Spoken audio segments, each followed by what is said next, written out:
Hi, I've come in from work early because it's abysmal.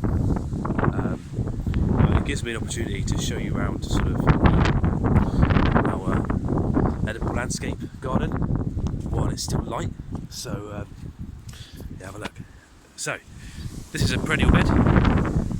Everything in that's edible, either in its entirety or at least a bit. Further up, you've got in the middle there is what's going to be like an arid bed for sort of more Mediterranean arid edible perennials. And then further up you've got the beginnings of what's going to be some sort of no-dig annual beds. If I take you around this, so everything in this is edible, and it's all sort of eaten regularly. So yeah, we get closer down here. It's looking a bit worse for wear, but that's a wild cabbage. The same wild cabbage you'd get on the cliffs on the coast in the UK. It's got the added advantage of being perennial, so you plant it once and then you can just keep picking leaves as you go. And what's also interesting is that the wild ancestor, and wild cabbage is the wild ancestor of all brassicas. Every single brassica originated from wild cabbage, Brassica odoacea. Wild ancestors of cultivated crops are often more nutritious than their sort of cultivated children. And this is because a lot of the time when crops are cultivated, they're cultivated for things like shelf life and yield and not for nutrition. So the wild cabbage is actually, if you ignore other factors in what determines the nutritional content of a crop, wild cabbage is more nutritious than them all, and you've got the added benefit of being able to pick it fresh and eat it straight away. Down here, this tiny little thing is actually garlic chives. I bought it when it was very small, and I keep picking it. But yeah, using the same way as regular chives, really. They've got quite a nice kind of creamy flavour to them. Here's Tulbergia violacea, which is very similar to garlic chives, except it's a bit more attractive. Actually, it's got like a nice purple flower. These are a common garden plant, actually, used as an ornamental, but you can eat the leaves. Less tasty than the garlic chive, but still good. As you go further up, in there is some lemon balm. It's all died back for the winter, but it's still there, and in the spring it will come back. These are chives, but they're wild chives. I actually picked some seeds from a client's garden that had them sort of growing in the field. In that sort of a fieldy area nearby. Yeah, so they do well. Some lavender. This is rhubarb, as you can see. That's just about to start recovering from it dying back in the winter. And it looks quite impressive, actually. It's a really big plant when it gets going. This whole area here is sort of full of rhubarb. This is a honeyberry, which is a Lillicera cerulea, which is an edible honeysuckle that produces blue sort of rectangular fruits. I hadn't had any fruit off it yet, but it's still early days. Got some thyme. Big beast there is lemon verbena. It is deciduous, it is meant to have no leaves on it, but it's got a couple on. And these leaves smell and taste like sherbet lemon. And you can use them in teas and cooking and stuff. Really, really lemony. More lemony than lemon, they're quite special. Got some conventional chives down there. Lavender. There's another wild cabbage. This one's a bit more impressive. They get a lovely bluey grey sort of tint to the colour of their leaves in the summer. So they're quite ornamental, considering the fact they are just a wild plant. That's another Tulbergia. As you can see, it's been liberally cut for cooking and stuff. Got a sage there, Salvia purpureum. That's a Chilean guava, which produces blueberry-sized red fruits. that taste a bit like wild strawberry and guava-y. Myrtus ugni is the botanical name, and yeah, it's really special. It'll get a lot bigger and produce a lot more. This is a beetroot that I believe has pioneered itself, but I'll sort of get onto that. Oregano there, more wild chives. This is rosemary that I think it risks ever getting the opportunity to grow because I keep cutting it for potatoes.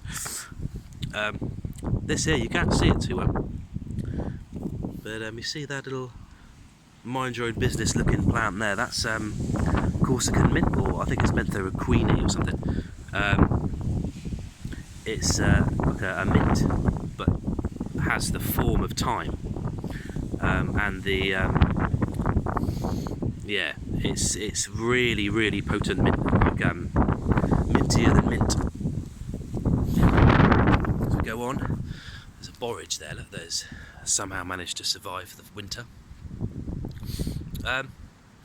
And that monstrosity there is a beetroot that I rescued from a client's compost bin. It was massive at the bottom of a bin. She's going to chuck it away, and I said I'll keep it. Planted it, and now it's used just for the leaves, really. We sort of pick it and just use the leaves. What I've really enjoyed is that it flowered earlier this year, and you can see here the remains of the flower spike.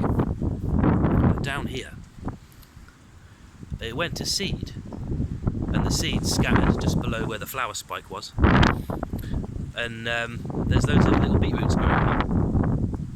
So that's really exciting. So that's kind of it's just been left to do its own thing, and it's propagated itself in the bed without me doing anything. So that's really exciting. There's also some wild chives that have pioneered themselves. Lemon balm. More wild cabbage.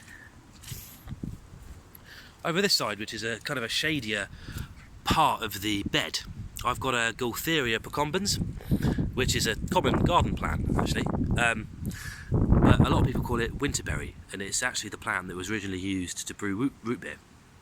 And the leaves, and more so the fruits, taste really similar to root beer. Actually, I think they've got germaline in. It's antiseptic, it has various medicinal properties, but it's quite nice in a tea, quite nice in a sort of a medicinal tasting tea. There's another seed. More wild cabbage. Here is I again took seeds from the wild, and this is sea beet, Beta vulgaris subspecies maritima, which is the common ancestor, or the ancestor of all cultivated chard beetroot. See, it looks quite similar in the leaves. Again, the reason for this is because the reason I chose to plant it is because there's quite a lot of evidence that suggests that the wild ancestors of cultivated crops tend to be more nutritious than their sort of propagated cousins, or cultivated cousins, or children. And no, this is great. If you ever see this out and about, eat one of the leaves. It tastes extremely similar to chard and beetroot, and yeah, it's quite good. Also, throughout the bed, loads of strawberries. There's quite a few different ones. I've got snow white strawberries, which I bought. There's also a few runners from wild strawberries that I when I was weeding in a client's garden, I just sort of took them home and planted them in the bed. There's also a lot of them popped up that I didn't plant, and that's because I sowed a load of seeds. And there's two. There's Regina White and Candy Floss, which are a pink and white wild strawberry, or alpine strawberry. So the goal is that ultimately the strawberries will form a carpet over the bed, and we'll have a variety of different strawberries. Let's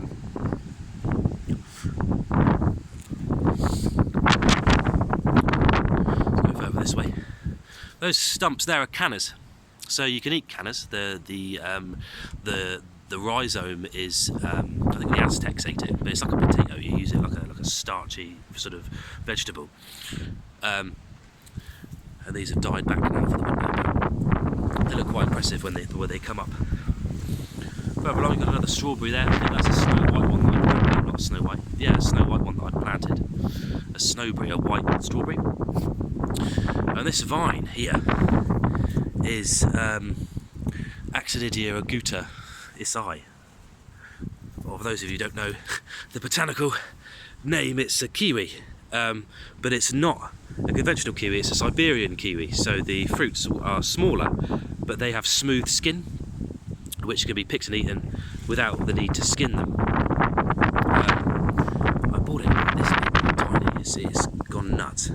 No fruit off it yet, but I'm hoping this year might be the year. Ultimately, it's going to train. I've got bananas in too, if you've noticed. They're looking a bit worse for wear in the winter, but they look big and lush and beautiful in the summer. Half of the reason is because I really like banana plants, and I kind of can't resist having them in the bed. But you can cook in the leaves and the flowers are good too. I'm also interested in, because these are Musabastu, which is the Japanese hardy banana. They do fruit in the UK, but the banana's tiny and full of seeds and not particularly palatable. But I do wonder if with sort of some kind of processing that they can be used for jam or something. But I'll eat the flowers. The flowers are a good meat substitute, actually. There's another one over there. I'll show you the other one. So this is eventually going to be a nice little sitting area, but it hasn't materialised yet. So over this side, another strawberry. I think it's another snow white one that I planted. Wild cabbage. Honeyberry. Do you remember the listener cerulean, the edible honeysuckle? Mortalbergia. Big old banana. Another rhubarb. You've got another Chilean guava there. This one's bigger. Another sage.